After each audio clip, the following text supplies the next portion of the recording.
Hi, today we're at Thursley Common and we've come to photograph Colin.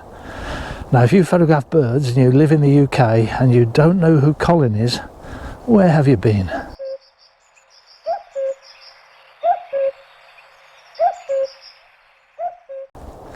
Colin's a cuckoo and he's been visiting this common now for 9 years. This is the 9th year, and is exceptionally tame.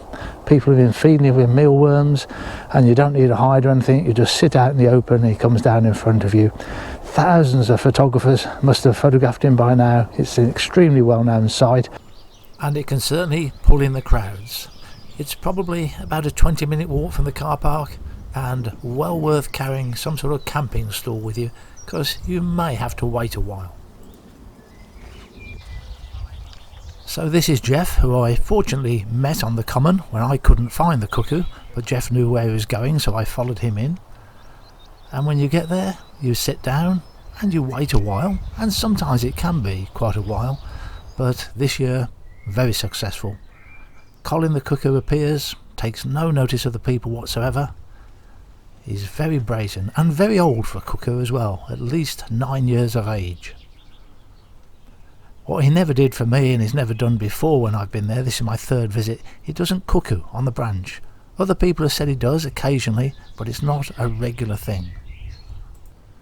Now I'm using the OM digital OM-1 camera, and this is only the 2nd time that I've tried taking static subjects with it. I've just been concentrating on flight shots up to now, and what surprised me, I was having exactly the same problem as with birds in flight. Occasionally the focus drifts.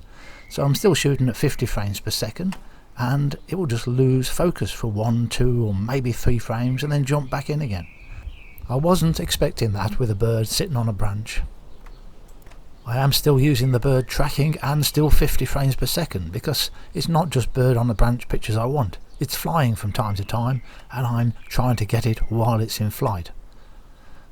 So as I've said before when I've been talking about the OM-1, my success rate is actually higher than when I'm using the Sony A1, simply because you've got 50 frames per second. If it misses 1 or 2, you've still got more sharp pictures than the Sony A1 manages to achieve.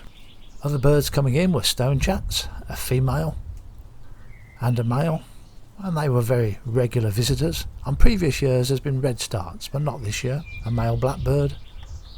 Perhaps the redstarts will show up a bit later, but they were in the area. And this bird for me is very special, the woodlark. You don't get to photograph woodlarks every day. But these have been present on my previous 2 visits as well, and a great opportunity to photograph them.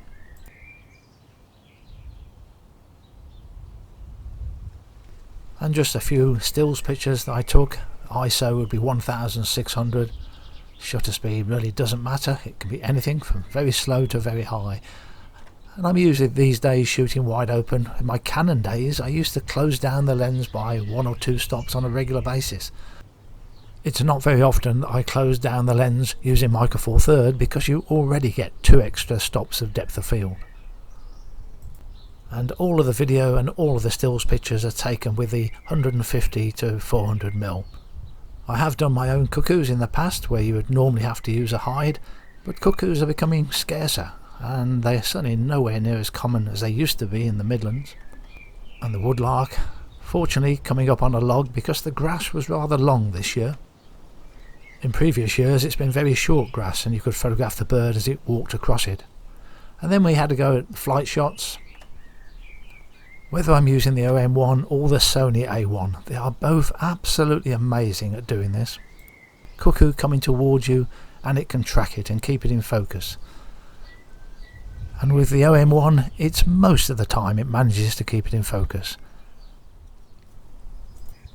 I'm still undecided as to whether to carry on with OM Solutions gear or whether to swap over completely to Sony. There's no great rush, and I'm just letting it slowly evolve as to which way I want to go. Shutter speed here, 3200th of a second. It was a bright overcast day. You don't really want strong sunlight, overcast is much better. I love some of these positions a cuckoo takes when it flies. It arches the back on quite a regular basis in flight. You see the back there is sort of stuck up in the air. I didn't use Pro Capture at all. I haven't really got round to Pro Capture on the OM-1. I used to use it a lot on the earlier Olympus cameras, but so far I just haven't had time to try the Pro Capture out. It does look much simpler to use than the previous menus, but it was coping very well with birds in flight. And although you've got 50 frames per second, this is a very short flight, so each time, each burst is probably only 5, 6, 7 images. I have heard people say you don't need 50 frames per second, but in this circumstance you do. And watch this as it goes behind the gorse bush. Still in focus at that point, and the eye is still in focus there too. There's very little in it between the OM Solutions OM-1 camera and the Sony A1 that I also own. I keep testing them and comparing them. They are very, very similar, but I do suspect the OM-1 is more capable when it comes to initially acquiring the focus. Even when this dipper, which I photographed recently, was very small in the frame, it locked onto it very early and managed to keep it in focus until it became much bigger in the frame. That's actually from a different flight, but it was doing very, very well. Thanks for watching.